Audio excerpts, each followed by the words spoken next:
Is it possible to really build substantial muscle and a great body just doing 10-minute workouts 3 times a week? I don't know about you guys, but that seems to be a growing trend I am seeing, that people are talking about and promoting low frequency, high intensity training that is literally as low as 10 minutes per workout. In this video, I'm bringing back a guest I had on over a year ago who I would say has been ahead or has been setting this trend for over a decade, if that, on his naturally high intense system.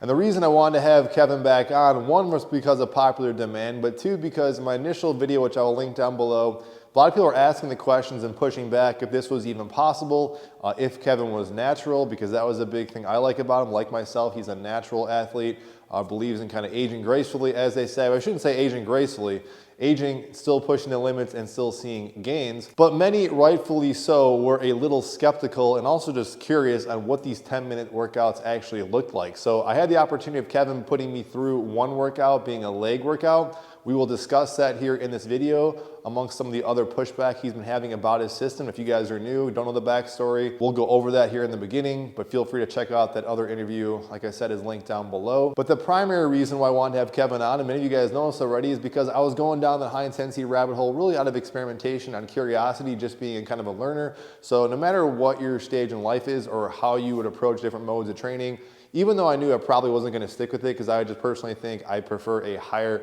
type of frequency in my workout and see a lot of benefits from that, I still think there is something to learn from hearing other people's perspectives and points of view, of which I think these 10-minute workouts are very fascinating. So hopefully you guys get something out of this. If you like this, please consider liking, sharing, and subscribing. Let's jump right into this interview. All right, I'm here with Kevin Richardson again. This is the second interview I've had with Kevin, and I want to put this up front. I'm going to prep again what he's all about and why I have him on. If you didn't see the first one, definitely go back and check that out. I'll bring you guys up to speed, but I think he is incredibly fascinating because he's doing something that I definitely believe he is doing and saying what he is saying he is doing.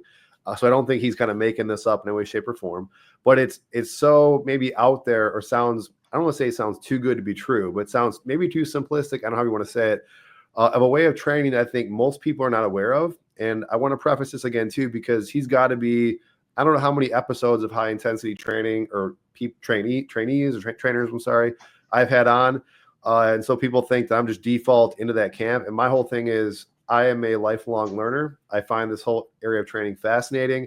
And I think you'll understand why here in a second, why I find Kevin so fascinating, because what he's been doing for many, many years has been training himself and I would say maybe thousands of clients, at least, in his method of what he calls naturally high intense training. Did I say that right? Naturally intense high intensity training. Naturally intense high intensity training. And well, also a key thing in the natural, that's a huge thing. That's also why I have Kevin on. He's also a natural trainer, which I respect, and that's something I strive to always be, is not to rely on any kind of a drug to kind of get my fitness results. Well, whatever, I'll stop there. But what he's doing is doing a form of high intensity training where he's basically training 3 days a week of roughly 10 to 15 minute workout sessions. They're a body part split session. Correct me if I'm wrong, Kevin. It is a 1 day is legs, 1 day is chest and arms, right? And then one day is shoulders and back and shoulders. Yeah. Yep. Okay. That's it for 10 to 15 minutes, getting amazing results. You guys can check that out. Again, as little as 10 to 15 minutes. He actually put me through one of these workouts at his word. And I can say Kevin's just an awesome person on and off camera. He's what you get. There are some people I've never recorded, I haven't hit the record button with, that I can tell you what you see in video is not what you get. Kevin is the genuine article. Awesome guy. I'll stop pushing him up on this pedestal. He's great. But he did actually say, just free of charge, hey, I want to put you through one of these workouts. He took me up on that a few weeks ago. I think I'm still just recovering from that. Just kidding. But that was definitely a tough one. It was a leg workout. So I'll talk about my experiences with that too, because that was a big question. Maybe we'll start with that in a second. But maybe let's set the scene though, because I think some people are going to hear this, and I'm just going to say like 100% Kevin's awesome. That's what I do. I'm a high intensity person that works. Some people are going to be like, this sounds like too good to be true. It's not going to work. What is some of the common criticisms you get, and how do you kind of go against that criticism? Well, I think, we were talking before, and I always preface with this. I mean, I've been doing this now this is my 33rd year of training this way, going to my 34th year training this way. And I've been training clients this way as well for, almost as long. So I have a lot of experience people pushing back with it. And in fact, when I first started training, nobody really knew that a 10-minute workout was something that was going to work. And neither did I. I always start with the idea that skepticism is important. The reason why this entire form of training was because I was skeptical. I was reading the magazines and I wasn't getting the results I was, trying to achieve as a natural athlete from following what I was reading in the magazines. I had really well-meaning people telling me what to do, but because, use of drugs is so prevalent in bodybuilding, that a lot of what they were doing didn't really apply to me in terms of my getting results. And so I was experimenting, trying to figure out, based on not reading muscle magazines, because I stopped doing that because I realized very early on, and thankfully from having people around me who knew the bodybuilders in the magazines and who knew Joe Weider. And back then, Joe Weider magazines were kind of like where you got all the body information was before the internet came about. And they would say, those guys are on drugs. They don't train the way they're saying. It's really, the drugs are what's making them what they get the results they want to get that they're getting. And as a natural athlete and as a nerdy kid, which I was, growing up, I just went to the library and did all the research I could.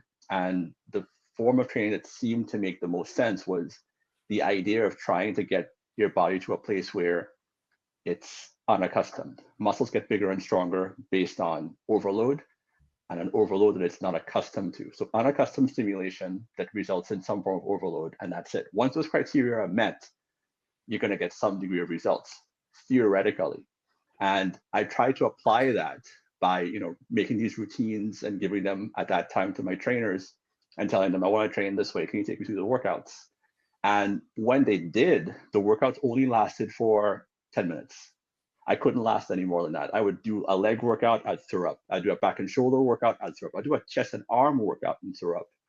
And the time was so small. And the idea was that my perception, from what I read, was, okay, muscles don't grow when you're training, they grow when you're resting. So I'm going to train 3 days a week and rest 4 days a week and see how it goes. I'll take meticulous notes of every single thing that I do. I'm going to see, whether it works for me or not. And if it works, we'll see. And if not, I'm going to try something else.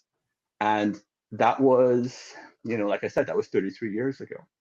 The results kept on coming. And even though I started seeing myself making tremendous gains as a natural athlete and started getting, to that body that I wanted to get to, when I became a personal trainer, I was not going to train clients this way.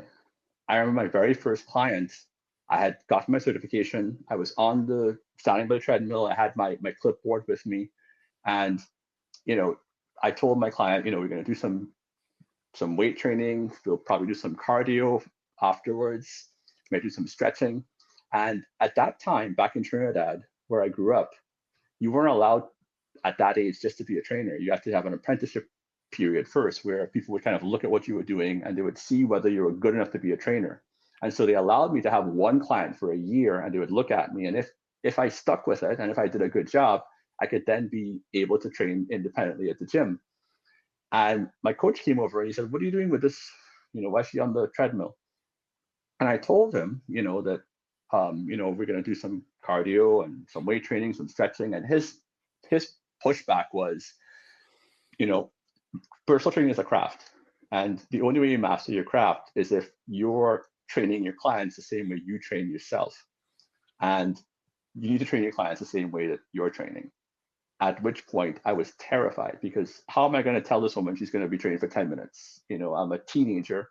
There's no anything backing me up. And I said to my coach, I was like, how do I tell her it's a 10-minute workout? He's like, well, you figure it out. And so thankfully, she was game. I just said it was a fast workout. In fact, I never used the term 10-minute workout for maybe about the first 5 years of my being a personal trainer, because it sounded too outlandish. It sounded too good to be true. And, she lost like 20 pounds after about 4 or 5 months.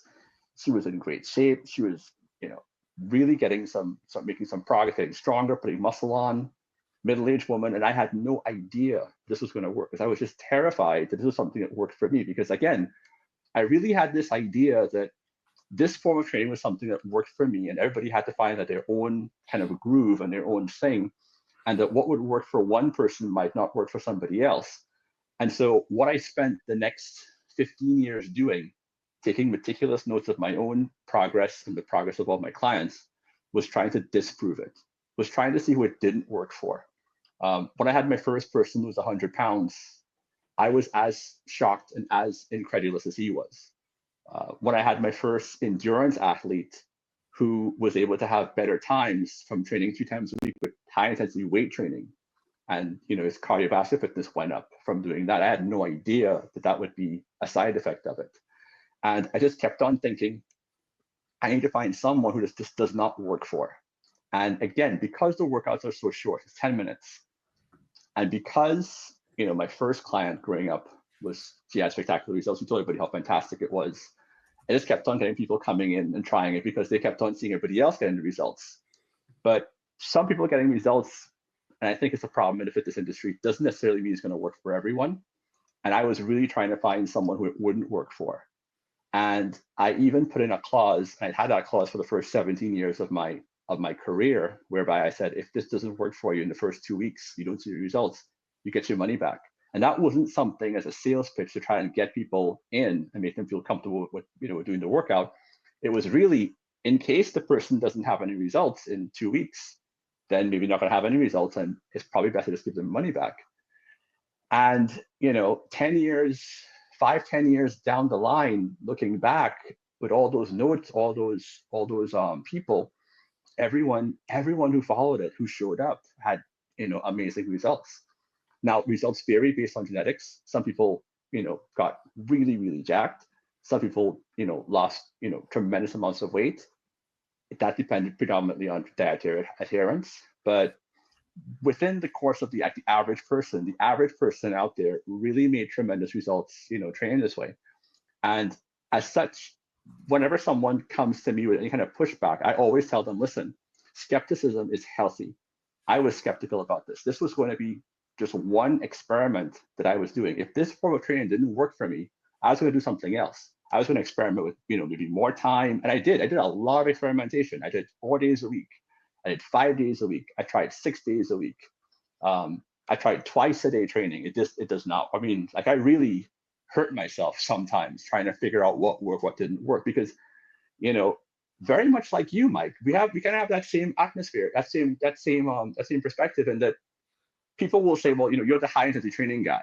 I don't really see myself as the high intensity training guy. I see myself as someone who is striving to find out what works and trying to perfect a particular methodology and try to find, as much as possible, well, what are the limitations of it? Well, at what point does it break down? And I know at this point, there are places where it breaks down. There are things that you can't do when you train this way that they're going to, have some, impact to your gains. But every single person in front of me that I train is always a learning experience. You're always learning, and you'll have some of the weirdest people coming into your training with you, like an arm wrestler. I learned so much training an arm wrestling, like so much, and everyone coming in, you really just like, wow, I didn't think of that. I really didn't think of that. So I think it's good to have an open mind all the time. And I always say this, try it. If it's not for you. If it's not for you because it's not something that you like, because it's extremely uncomfortable, we did that workout. You did excellent. You were excellent, by the way. So, your fitness level, spot on. But the more you do it, the harder it gets. And it keeps on getting harder and harder and harder. And you're going to have, I threw up almost every time I trained when I first started off.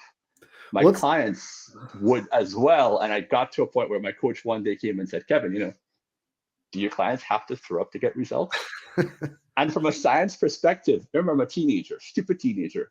I was like, let me try that out. I'm going to have group A throw up, and I'm going to have group B not throw up. And I'm going to see how the results are when they first start training.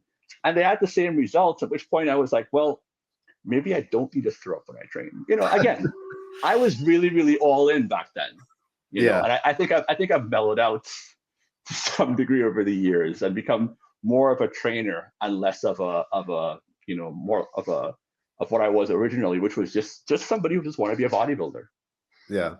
Well, I think you did the foundation perfectly. And as I said before recording, maybe I said when I hit record, like, I don't want people to kind of hear, like, I heard part one, this sounds like part two again, because I could easily go back to the same questions I asked you before. So if I go back to, let's stay on what the workout was like, and then playing some devil's advocate, because I do think, and you address this, I don't think, I'll first off say, I think this would definitely work for, and I don't doubt if someone worked with you and did what you're supposed to do, they're going to get results. I would bet money on it, no question. It's going to work, no question.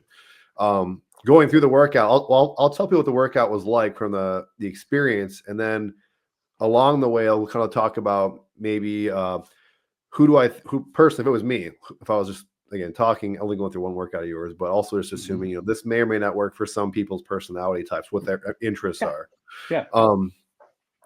So the workout for sure was incredibly hard, and it's one of those workouts where, like you said, you have to have a special client who knows it's going to be tough. Like you said, okay, you're going to throw up, or this in the past, like almost expecting that I may or may not throw up. That's not a pleasurable experience. So that's already weeded out some people right there for sure. And so it definitely was not a fun experience. It was one as the back of your head has some anxiety, because it's not like I've had other high intensity trainer people on where it's like, if you're just doing one all out set of like, okay, it's one exercise, you already know, okay, there's kind of a plan where it's going to be easy. Okay, it's going to suck at the very end. And then it's just a mental game of like, how hard can you have, like, there's a gun to your head and you got to get those last two, whatever. That I feel like psychologically is more manageable, as hard as that is, and that is hard. Then when you have a trainer like yourself, knowing that I have my own human limitations where my brain wants to shut off, and you're not listening to that. So that's the anxiety. So I said to you afterwards, I'm like, I think I might have been holding back kind of because I don't really know when you're going to stop. And so like, we did leg press. Is that leg press going to fall on me? So, and over time, the more you work with people, I know, when that area is of safety. I know that's definitely a concern of yours, 100%. So at the end, we did that. I was incredibly sore. I couldn't get up between after different sets. I couldn't move to get the weights where I wanted it to. And then afterwards, I had some thoughts of like, okay, well, a couple of devil's advocate thoughts of like, not devil's advocate, but like more pushback of saying like, I blasted these muscles, but then I thought of, okay, well, there's different types. Like I blasted some site specific muscles. So quads, we did leg extensions, leg curls. I think I got some footage here. It might not be the best footage. And then we did and then we did leg press. Right. Which, by the way, all this stuff I think is great because you can use this in a gym or a home gym. I think it's very versatile. And then at the end, after I was done, I waited. I didn't listen to you, unfortunately, because I was just an idiot. Because I said, well, let's just what happens if I go and I just put some weight in a bar and I start squatting? Because that's I wanted to test and see what happened. So I was still able to. I didn't get up to like 275. I just rushed it. Wasn't getting a lot of reps, but it was. I knew I couldn't push the limits. I wasn't going to failure, or even like maybe 2 or 3 reps shy of it, but could still do weight. So what that told me was like, you blasted certain parts of my muscles, but some parts weren't totally obliterated because I could still do more. And granted, this doesn't really mean anything because it was one session, and that's just whatever that is. But it made me think about, well, I'll put this question. I got too many things going at you at once, I know, but that. Maybe one area of maybe people might push back is, well, what if I want to focus on certain specific areas? So I got legs, you only got 10 minutes. Does it allow room to kind of hit maybe weak areas? And I guess maybe that's where you, the trainer, kind of comes into that. Like I said, I don't have plans to throw up anymore because, number one, safety. And I think I became much better as a trainer over the years than I was before as a bodybuilder, which is just go all out from day one. And that your first session is just to kind of assess you. And because of the fact that, see, a lot of high intensity workouts work around the whole idea of failure. Like momentary muscular failure is the be all and end all. Naturally intense is not like that. It's about what do we need to do to maximize growth in this particular point in time. Maximize growth, maximize strength. How do we do that? And we do that by taking the muscle to that point where it can't go anymore. Yes, sometimes, but also if you're training in a way that is completely novel to you. Remember, like I said before, muscles get bigger and stronger due to unaccustomed stimulus. You've never trained this way before. So I don't have to make you throw up in order for it to be beneficial for your muscles. And once you have the adaptive response triggered, you're going to have a benefit from the workout. So it's all about getting the person to that place where they have an adaptive response, but doing it in a way where you're not just trying to break someone down. Like, a lot of trainers, they like take pride in like, making you on, putting you on the floor, like you can't move anymore. Like that's not what this is. You're going to end up there. The more you do it, there comes a point where you end up there, but you end up there when you're ready for it, when your body is in a place where you need that because you've been doing it for a while. But when you're starting off, the fact that you had never done this before, you already, hit that bell that signals, okay, your muscles are saying we've never been trained this way before. We've never hit muscles this way before. We're gonna have some sort of adaptive response. Now, doing more isn't going to make a difference because building muscle is simply a matter of accumulating protein. It's protein fibers over protein fibers. The amount of protein synthesis that happens after an effective workout is minute, it's tiny, and you can't make it happen more. Like training more isn't going to make you get better results. In fact, when someone says, well, I do high volume training and I get all these results, that low volume thing can't work. Well, no, you didn't figure out what the minimum dose is. The minimum dose of any medication is how much you need to take to get the effective result. If you're doing a high volume workout, you don't know if you had done 1/10 of what you did, a quarter of what you did, 1/8 of what you did, if you get the same results, because no one's brave enough to not do anything afterwards. That's the thing. That's the hard part. The hard part is being able to not do anything afterwards. And I remember when I first started off, I would train to the point where I'd throw up and I'd come home and I would say, I can do this again. You take a shower and you're like, I could go and do this again. But it was about having that discipline for me initially to see if it worked, to not have the time in between, and then look at the results and kind of go, oh, wait a minute, this actually works. It's extremely uncomfortable for someone who was training 5 days a week to be training 3 days a week just for a short period of time. And forget about the pushback in the gym. I mean, growing up in Trinidad, it was blissful. I really had a great group of people around me who were very supportive. When I came to America, no one knew who I was. Here's this kid coming in and training. He walks into the gym, he trains hard, the bar is bending, and all of a sudden he's walking outside. And I was like, what's that? What's this 10-minute thing you're doing there? You'll never get ready for competition that way. You'll never get big. You'll never get, results. And they'd even see my clients getting results, and they'd still have that pushback, because for them, they just can't envision it being something that you can do. And I think it's something that you have to really commit to, because if you do more, you can, number one, you can do harm.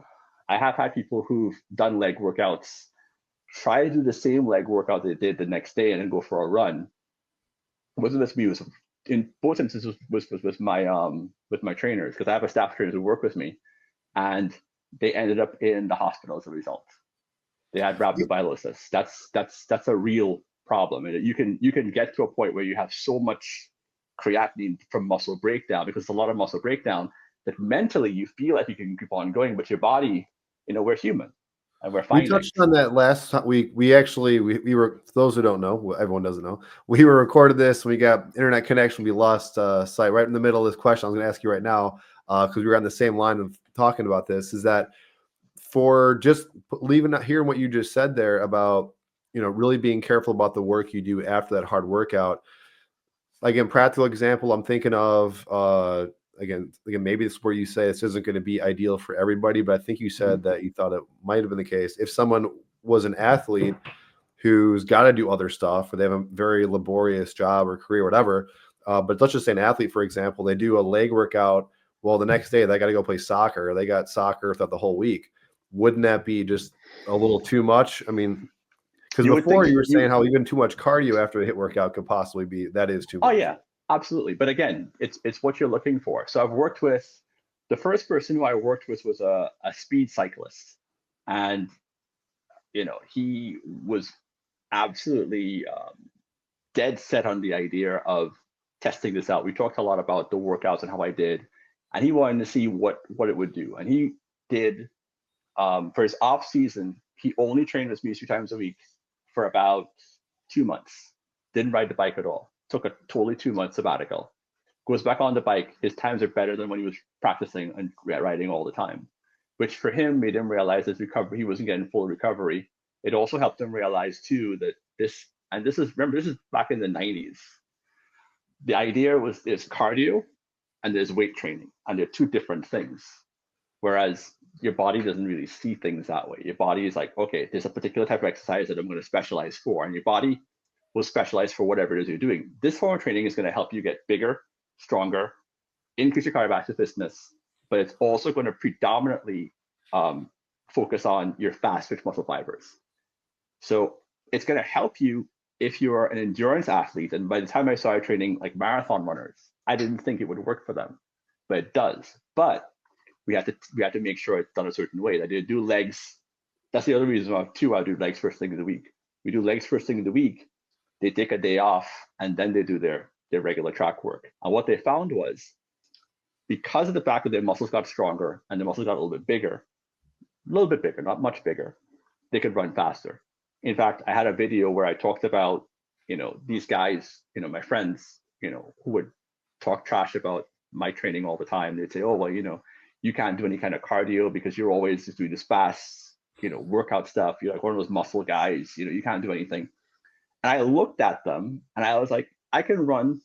I used to live next to Prospect Park in Brooklyn. It's about a 3-mile loop. So I can do this 3-mile loop and I can smoke every single one of you, all 3 of you guys, even though you guys run every single day. And I had no idea how fast they could run. I just, back then, kind of believed in myself a little bit more, than I probably would today in retrospect.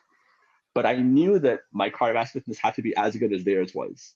And I knew that my muscles were much stronger, much bigger. And also I knew that my mindset, that's the other thing that athletes get from this. What this form of training helps people with is mindset. You get used to going to your limits. You get used to going through your limits. And I've had, everyone from triathletes to marathon runners to, soccer players, and they all get that, they all come back, even writers, strangely enough, writers come back with that whole idea of the mental work, the mental gains you get from training this way is significant from an athletic point of view. It's extremely significant. So yeah, for an athlete, it does work, but we have to be very careful about their diets. We have to be very careful also too about their training schedule, and what we do is wrap everything around it so it complements their training. But they're not training like a bodybuilder to get bigger and stronger. They're not training like someone trying to lose weight, to lose body fat. They're very specific, and everybody coming to me has their own particular, their own particular goals. The training is always the same. The diet is different. The spacing of the workouts are different. But as far as the training is concerned, it's always pretty much the same. Yeah, and you have I think the split also is pretty valuable or very important to note too with how you're doing this, because just using again the high intensity stuff that I was just messing around with the better part of the year last year was, and again, it was for a number of reasons I tried it. You might say, why did you do it if you felt so bad? But mostly because it was getting good results, and it was the fact that I could just experiment, I could just lower frequency experimentation, but legit just felt objectively worse after the workout. When the workout was ready to happen, couldn't wait for it. It felt recovered, and I would have a logbook. My lifts would go up without even looking at what the best lifts would be. But I would say like day 3, 4, maybe day 2. Next day it wouldn't be as bad. The night before, I always have a hard time going to sleep like clockwork. Could have been psychosomatic, but I never really paid much attention. I realized, it's always these days I train, I'm like, just can't fall asleep. But I was wrecked for the whole week, like for a good 5 to 6 days, just wrecked. Or I don't know about wrecked or dramatic, but just like not really, just didn't feel good. And so I never felt like I was on. Conversely, and you've probably heard this, and maybe you'd push back, or it's maybe just a different school of thought.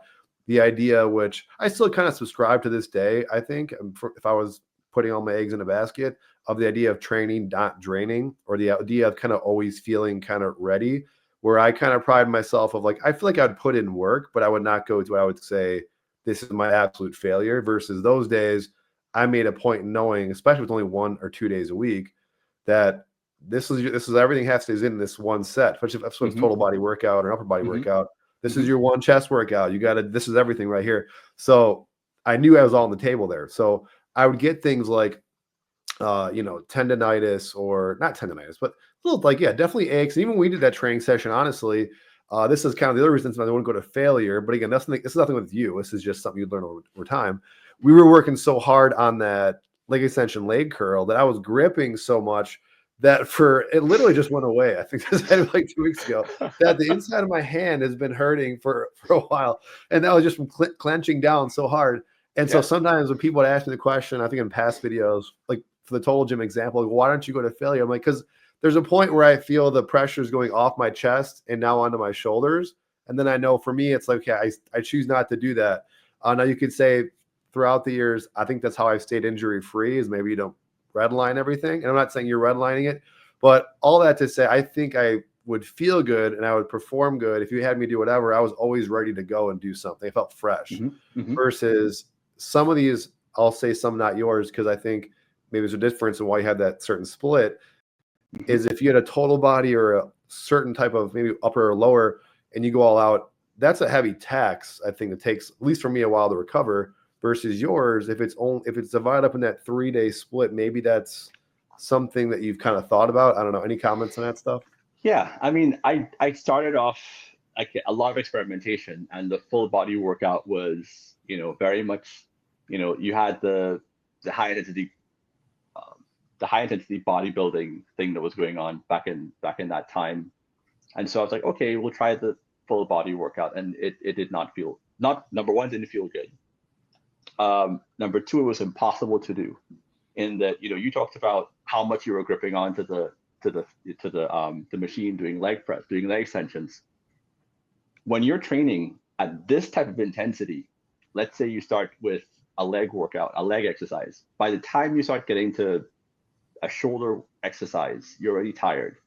By the time you've killed your shoulders, you don't have it in it to hit your back as hard. So whatever it is that comes towards the end of the workout is progressively going to get trained with less intensity over time. There's just no way, Right. It's simple physics. The 10-minute factor is really as long as, not just me, but at this point I could do a 20-minute workout because I've been doing it for so long. But I've never met even some of the most elite Olympic level athletes able to do more than 10 minutes. There's a certain point where things just start breaking down. And with a full body workout, it's not going to last 10 minutes because there's so much things that you're doing. And also the aftermath, you're not going to feel particularly good at all. And a lot of times from my own experience and for people who kind of try doing their version of naturally intense full body, it just doesn't work anywhere near as well. It doesn't work near as well. It's also not as sustainable. You need to have something, and I think that sustainability is the key factor behind the way we train, and that there's enough time between workouts, and the fact that the workout you did, you'll never do that workout again. You're always doing something completely different from the last time, so your joints are not doing the same thing over and over and over and over. But you're also in a place where I look at it as, this workout was something I designed and I looked at as helping me as a natural bodybuilder to maximize, my genetic potential as a bodybuilder, as far as muscle mass, body composition. It's really kind of foundational around that particular goal. And I think with the full body workouts and the other forms of training, they're not really bodybuilding centric. They're not really focused on that particular goal. Now, it's worked really well for athletes. It's worked really well for weight loss. It works really, really well for other things, yes. But that's always kind of been, the be all and end all for me. Like, where's my muscle mass? How's my muscle mass? How's muscle mass coming as a result of this? And also, very important for my clients, body fat loss. Because you're training so hard, you're going to organically lose a significant amount of body fat, because the amount of oxygen, the amount of energy required to recover from these workouts. And again, interestingly enough, if you do cardio, or if you're someone doing, cardiovascular activity in conjunction with this kind of workouts, you get less results because your body needs a lot to recover. It needs a lot to recover. So it's just a huge factor. Recovery is a real thing, but recovery is a real thing, not just in terms of, acute recovery from the workouts, but also long-term, in that you want to make sure your joints don't hurt. You want to make sure you're always changing things around. And again, it is a different paradigm, in that, when you're training, if I gave someone a routine, for example, what the routine is, whereas what you'd experience when you're training with us, you have no idea what's coming next. That was the question I had, is somebody can, and I don't want to say put words in your mouth, but it sounds like what you're saying is that really we can't do, and I don't think this is a marketing thing. I think it's just the reality of kind of what you're saying. And I think there's also, that's the value of having a trainer too, because you have this mental roadblocks a little bit, for better or for worse. But can someone actually even do your system without having a trainer? Absolutely, 'Cause I absolutely, do yeah, think that, I mean, absolutely. if I'm being real, and this gets into the next, maybe a bigger question we can do after this, but the idea of really going to failure, because I hear this term, and I've always said this for years. People say I went to failure. There'd be a little internal eye roll because I'd be like, Yeah, it should not be, it should not be subjective, but I think it is a lot of the it is. times. It So is. at least I like the momentary muscular failure that I've heard other people define it as. I'm like, okay, well, but even that, sometimes I'm like, there's a psychology going on there. Like, okay, well, the person kind of, I stopped. That was more pretty much a failure. Or is Hmm. that okay? Again, someone pulls a gun on you, do 10 Hmm. more. Hmm. I'll find a way to get 10 more. So let's just stick on that for first. Could someone actually do your system? Because I feel like if I was doing your system to really mix it up and to really push myself, sometimes it is having that person saying like, no, I see you want to stop now, but I want you to do 10 more. Yeah, I mean, we've had since the since my YouTube channel inception, which the whole idea was to, I have this information about this particular form of training, and it would be a true shame if something happened to me and the world didn't have a chance to have this particular form of training out there for natural athletes. That would be a complete shame, a complete shame. And I've trained, like I said, the workouts last for 10 minutes. So I've trained literally, and I've trained organizations at a time to work with UNICEF, the aid workers in Syria, Afghanistan, Iraq, like lots of people, like 400 people at the same time.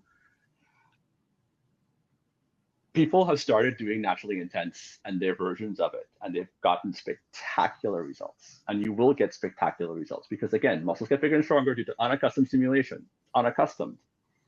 Now, what I found over the years was that when I gave people routines to do, and even, I used to train at Fifth Avenue gym, really hardcore bodybuilding gym back in the day, natural bodybuilding hardcore gym.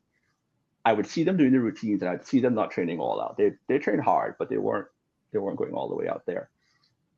The difference between someone who does train with me or my staff, because what I teach people to do is try to find that place where they are and push them past that comfort zone just so slightly, just so slightly, just so slightly.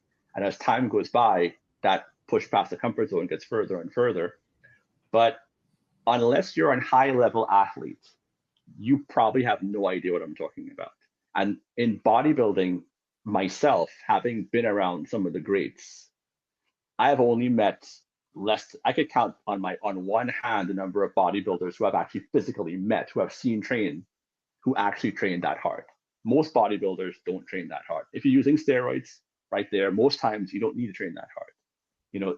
I won't call names, but I remember the first time, you know, Tom Platts came to Trinidad for a seminar, and this man put 3 plates on the bar and started squatting for time.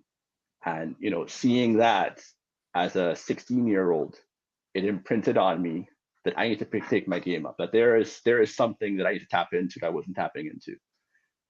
Being able to be around people, who really go at that level, you start realizing to yourself that there's always more. There's always more. And I think that, people ask me, like, when you train, do you feel like you train hard enough? And the answer is no, I never feel I train hard enough. I always feel like I could do more. I always feel that even though the bar isn't moving anymore, I need to keep on going. And that's just something that's a skill that you learn. But I didn't start off that way. It took me years of coaching to be able to do it for myself. And doing it myself, there are very few people who I could see being able to do it because, my background, coming from an jiu-jitsu background, heavily martial arts, and also the mindset that's required to do that, it's extremely difficult. And I think the best way I can summarize for people is, think about a marathon runner.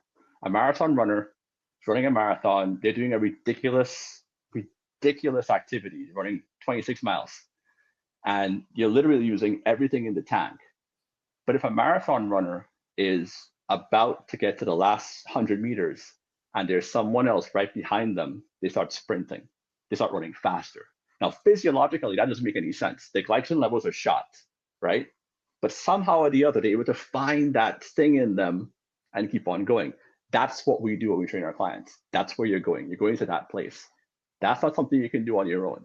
Even that marathon runner who could be literally the greatest marathon runner on the planet, they have pacers, people who run with them. They need that push. You need to have that If you don't have that push with you, you're just not going to do it.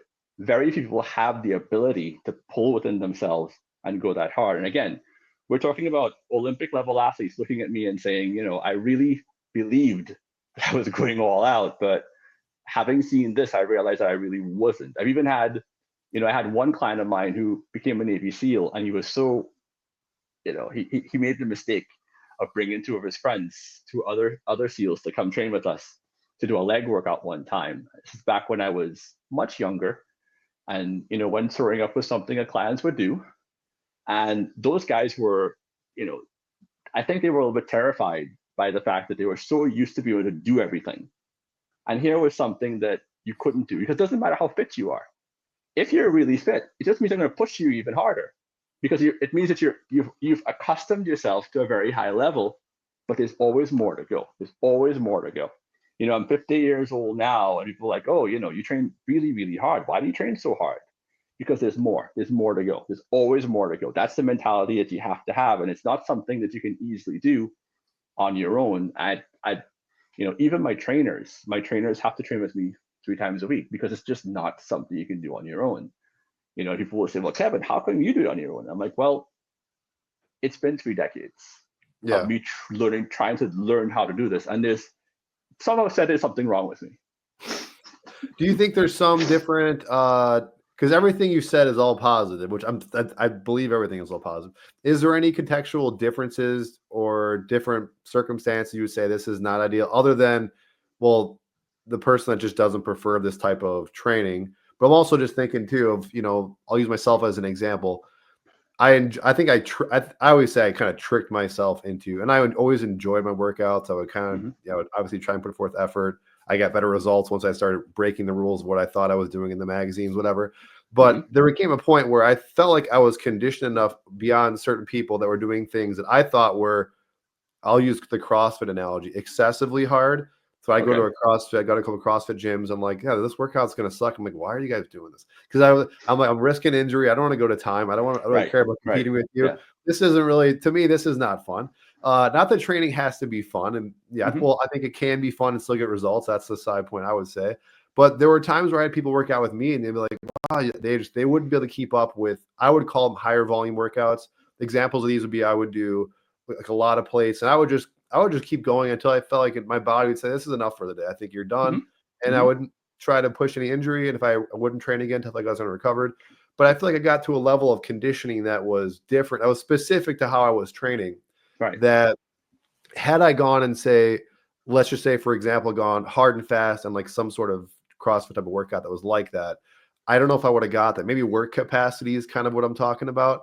Okay. But is there some give and take to your system, I guess, even from an athletic standpoint, say from strength conditioning, where even to your example of, you said most people that come to you aren't used to this type of training.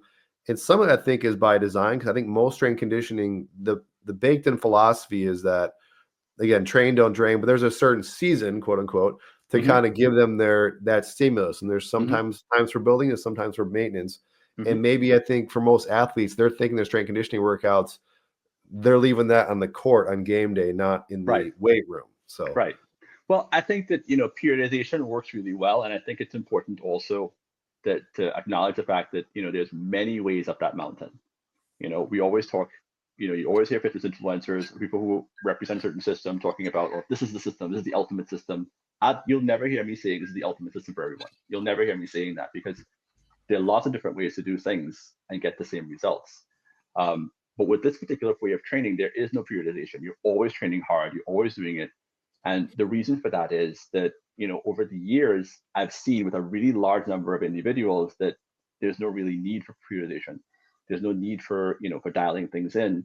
Your body does get used to it. Your body gets used to it over time. And there isn't so much a matter of like, you need to be elite athlete to train this way. And I think, I was talking about the fact that, I've had clients in there. I have clients right now. I have several clients in their 80s who I train, and they train really, really hard. They've been doing it for a number of years, and they go really hard. But it's always relative hard. Hard is relative to you and what you can do. I've had clients in their 90s, and some of them talking about the fact that, they lament the idea that, they didn't do this any earlier, because they're always around people saying, you shouldn't go too hard, shouldn't go too hard. And I think that, going too hard is something that we're afraid of. We're afraid it's going to cause injury. We're afraid it's going to, somehow or the other, tear something, rip something. And that's just not what happens if you're doing it this particular way under supervision. Again, this particular way under supervision. We haven't had anybody with major injuries. I haven't had major injuries. I can still do pretty much everything I could do in my 20s, in my 50s. And, no operations, no overuse injuries. And I think it's important to really, kind of bake home the sustainability of this particular program and how it works for that particular sphere. Because again, a lot of people coming to me are trying to build muscle and get that look. End of the day, that's what it is. And it's what your goals are. If your goals are training and get stronger, there's lots of things you can do. If your goals are you're trying to, increase your strength, there's lots of things you can do. If your goals are you want to be, natural bodybuilder, as muscular as possible, maintain as much muscle mass as possible, get your body fat level down, really have that look, and you don't have that much time, it's a really good way to do it. Again, really good way to do it. Not saying it's the only way to do it, but it's a really good way to do it in that it's something you can do sustainably. And it's going to take you years as a natural athlete to get that look. And people who come to me tend to want that look, or they want something similar to it. They want to get some serious results. I was telling you before, I'll get a call from a movie studio saying we have an actor or an actress who needs to look a particular way for a particular role, and they want to do it the right way. The odds are, the stakes are pretty high. They have to get in shape. And it's not so much a matter of, will it work, will it not work? At this point in time, for a fact, if they do this, and they follow up and they do everything I tell them to do, and they show up 3 times a week, they're going to look fantastic in this amount of time, and I can map it all out. But again, everyone doesn't have the same goals. And having those goals also, a lot of people say they want to look fantastic and they want to look like a natural bodybuilder and they want to have that look. A lot of people say that, but do they really want that? I mean, sometimes what you want, there's a give and take to it. You may also want to, train longer at the gym. You may also, the gym may be a social place for you where you go and you hang out, you see your friends. It might be an escape for you. But for a lot of my clientele tend to be, I train a lot of celebrities. I train a lot of CEOs. I train a lot of, high profile, men and women, and they don't have that much time. And this allows them to get, it allows me to get a body like this sustainably for years on end. It doesn't go away, it doesn't go anywhere, as well as extreme, athletic performance in a very short period of time, which again, like I said, sounds completely too good to be true, but that's kind of, what I've come back with over the years, training so many people with this. And I can say it confidently, not so much a matter of as like a marketing tool, because it's not marketing. It's really just a matter of this is what I found. And I think it's something that people should consider, not necessarily training with me per se, but also consider into your own workouts. Think about some of these principles and how you can implement some of these principles, some of these ideas, because I think there's something there that can help a lot of people. And again, I always say, to whom much is given, much is expected. And if I was able to be so fortunate to have kind of stumbled on this way of training, because it's stumbling. It's not, people will say, Kevin, you're brilliant, you're a genius, you figured this thing out. I didn't figure anything out. Like I said, it was an experiment and it worked. And because it worked, I kept on doing it. And because I kept on working with everybody else, I kept on doing it. It was never, ever intended to be, this is the be all and end all. This is how I'm going to dedicate my life to this one particular way of training for the rest of my life. I never thought that. And I think it's important to kind of have that as, upfront, because if people are looking for their own paths, what got me here was looking for a path, not set on a path. So I think it's important. The same mentality you're talking about, you see yourself as a learner. That's exactly how I see myself as well, and how we need to see ourselves. Instead of being, dogmatic, there's only this one way of doing things, or one way of doing things, because there are lots of different ways of doing things. I mean, obviously, if not people, there are lots of different natural athletes who get ridiculous results from doing different things. Problems are they're not a lot of average people who get the same results from doing a lot of different things. And I think that's where this becomes a little bit different, in that it's really tailored towards the average person. I mean, you can say that I'm genetically gifted, you know, to have gone from 125 pounds, 6 feet tall, to being, you know, successful natural bodybuilder, you know, and being looking the way I do now. But I've been able to replicate a number of individuals to get into really, really great shape as well over the years. And there's a consistency to it, but you have to kind of keep on doing it. But there is a caveat. If you train under supervision, the results you get are more than if you train on your own. But that doesn't take away the fact that if you're training on your own, you're going to get some fantastic results nonetheless. Great. I think that was perfect, Kevin. I think you wrapped up a lot of this. I'm gonna give people a glimpse into kind of what your training is. If people are kind of curious about, you know, what really 30 minutes a week basically looks like. An hour. Yeah, it's 30 minutes to an hour max. Like for me, Okay. I train for like 15, like say 15. Something about 30 minutes a week. Yeah. Okay. Yeah, cool. And I also, people also just see like a snapshot in a workout. And obviously, if they want to work out with you, or it seems like you have a team of trainers too, Yes, definitely kind of go ahead and plug that down below as we're kind of wrapping things up and where everybody can kind of find you. Yeah, you can contact us at naturallyintense.net. And you can also find us on Instagram. Look me up with Naturally Intense, send me a message over there. And I'm always happy as well to answer any questions that people have. One of the things I've always found to be a little bit strange, when I started my YouTube channel, is that people would be surprised when they would ask a question on my channel and not get a response. Again, you get the blessing of having so much knowledge. It's a responsibility to give back. And I wouldn't be where I am today if I didn't have people who really look out for me and give back. And so I'm always trying to do as much as I can, try and give back as much as I can as well. That is great about you, because everyone's got different stuff going on and why they choose or not choose not to be in the comment section. But yeah, I try and do that too. I try to respond to comments, and I can definitely see it's nice to see another channel like yours that actually gets in there. And I think it's something to do. It takes extra work for sure to kind of go in there, but it doesn't take a whole lot of words to type back. So just acknowledge that someone's there and their presence. So, but yeah. And also, just to put it out there too, some people, this comment, I don't know if I think I kind of might have started with this, but I get this comment once in a while. It's like the person watching this might get, the last thing I think me and you both want is someone to be more confused.